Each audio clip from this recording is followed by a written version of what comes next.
Now, first and foremost, keep in mind, if you look at the word identity, identität as the Germans say, or identité as the French call it, it's more or less a new word. It popped up in the political science discourse about 40 or 50 years ago. Prior to that, this was basically just a legal concept. Like a person would go to the police, or he would, when he would be identified, he would actually denote his identity. But nowadays, we have been subject to this, what they call semantic distortion, to the extent that identity now means everything and nothing at the same time. So we've got to know exactly, particularly this group here, what exactly do we mean by identity? Is this just a local gathering here? Is this just some fun? Or is this a sect? And this is something we have to be a little bit afraid of, especially the ghettoization of identity. We want to refuse that.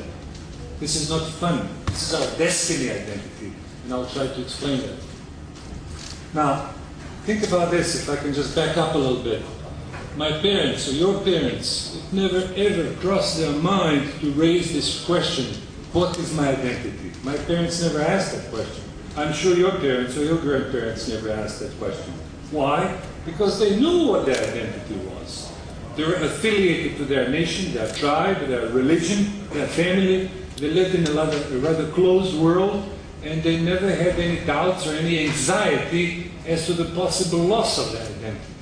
Well, alas, this is our problem nowadays. I myself have suffered from the loss of my identity. And I presume we all have those questions. Regardless of our academic or non-academic background, we constantly ask ourselves, what is our identity? Not just in terms of our national identity, not just in terms of our racial identity, but also in terms of our functional, or we can call it secondary identity. Where do I belong? Which tribe do I belong to? And of course, when we talk about identity, we also need what? We need the other, with a capital O. We need the recognition of identity. If my identity is not being recognized, then what the heck? What am I fighting for? So that's the problem we have to solve. We have to say, we actually search also that my identity or your identity and our identity be recognized by the mainstream media, if you wish, or for that matter by the system itself. And this is another step we have to go to. Now, let me just give you some rundown of some major issues regarding identity. Let's say a few words real briefly about the ersatz identity or substitute identity. And let's focus a little bit on national identity, because this is something we need to clarify. You may have noticed, I have noticed, we all have noticed that not just our politicians, be it here, or for that matter in the European Union, or for that matter even in Eastern Europe, which is terribly being Americanized now with this false identity all over Europe. You see this broken English mimicry of this Melrose Space type of false identity all over, from Budapest to Zagreb to Belgrade and elsewhere, which is a false identity, complex of inferiority and all the rest. I hope you can follow me. I'll just slow down a little bit. But what we have here, particularly in the West, is this, I call it substitute or ersatz identity, and I would put it under the denominator of false identity. I keep repeating this word, identity. Let me give you some examples so you will understand exactly what we're talking about. You may have all noticed, given the fact that we live in multicultural societies, or rather multicultural systems, that we frequently invoke the identities of Palestinians, Tibetans, Congolese. We frequently resort to the plight of, we're trying to repair the plight of some distant tribes in the antipodes that you may have never heard of. I mean, what do I know about Darfur? I'm quite certain that even Americans can't even locate on the map, you know, the Darfur, or for that matter, they can't even locate Ossetia, or for that matter, Georgia. It's the same thing for them, Georgia with Atlanta in the United States of America, or Georgia near the Black Sea. It's the same thing for them. So why I'm telling you that, because this, how can you call it, identity by proxy has become a standard discourse, particularly among our politicians, particularly in the mainstream media. And keep in mind what I'm telling you. Like, for instance, you will hear stories in Svenska Dagbladet, or for that matter journals in Le Monde or Frankfurter Allgemeine Zeitung, constantly those whining and weeping stories about the plight of some lost Amazon tribe or in the Amazon forest. You will hear stories about the plight of the Kurds. You will hear the plight, you will, of course, about the Palestinians. You will hear over and over and again really stories, heartbreaking stories.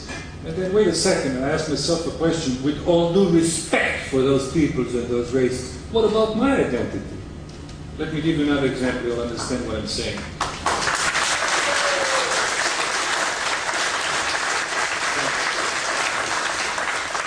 If you say, for instance, I'm proud of being a Palestinian, I'm proud of being an Ossetian, I'm proud of being an English, I'm proud of being Samoan, I'm proud of being Tamil.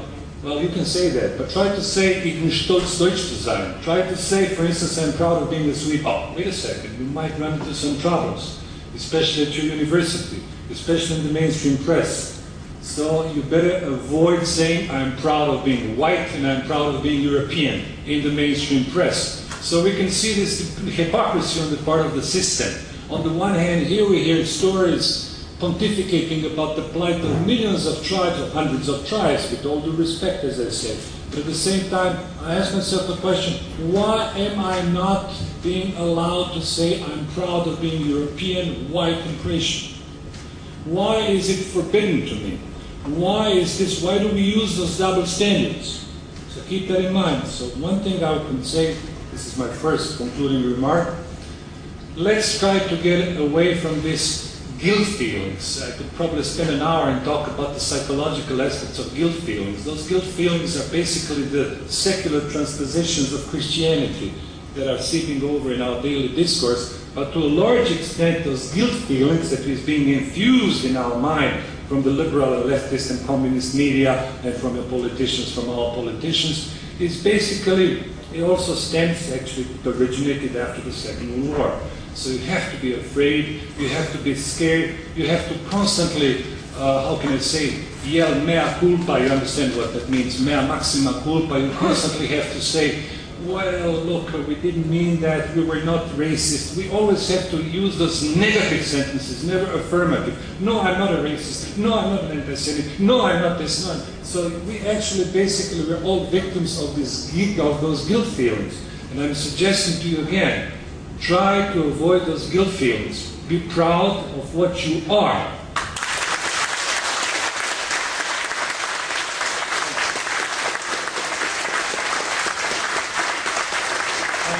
I'm saying this because, of course, since I also live in the United States of America, I notice this schizoid type of a mentality, even among people who are in the mainstream, you know, and even some professors and some politicians that I know of, they tap me on the shoulder, they fully agree with me, but of course they just don't want to rock the boat, they want to stay politically correct, and they just, well, probably we've been too decadent, we've become too degenerated with this easy life, with this fun and all the rest. Now, before I go any further, let us be a little bit self-critical. Each identity, whether we like it or not, presupposes what? It presupposes the other. I cannot define myself as a Croat, or for that matter as an American, or for that matter as a white, unless I have the other. And this is the problem we need to solve at this stage.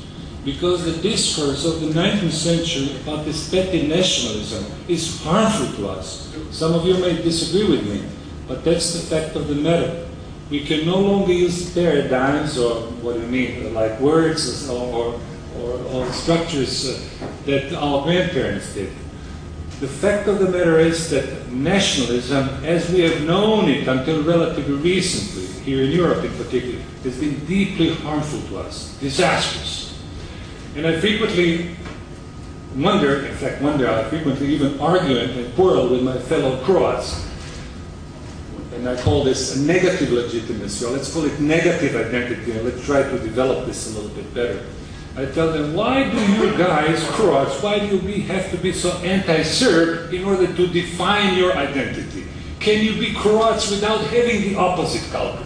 And they stay bush-bed, they don't know what to say.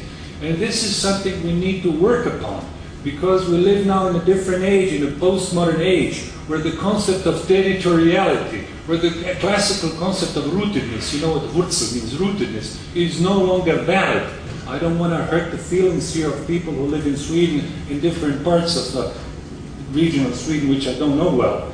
But the fact of the matter is that our society has tremendously changed. So we have to avoid this petty nationalism, I repeat that. As we have seen it, and as we still see between the Flemish and the Walloons, between the Irish and the English, between the Catalans and the Gallegos, between the Alsatians and the Languedocs, or what have you. This is something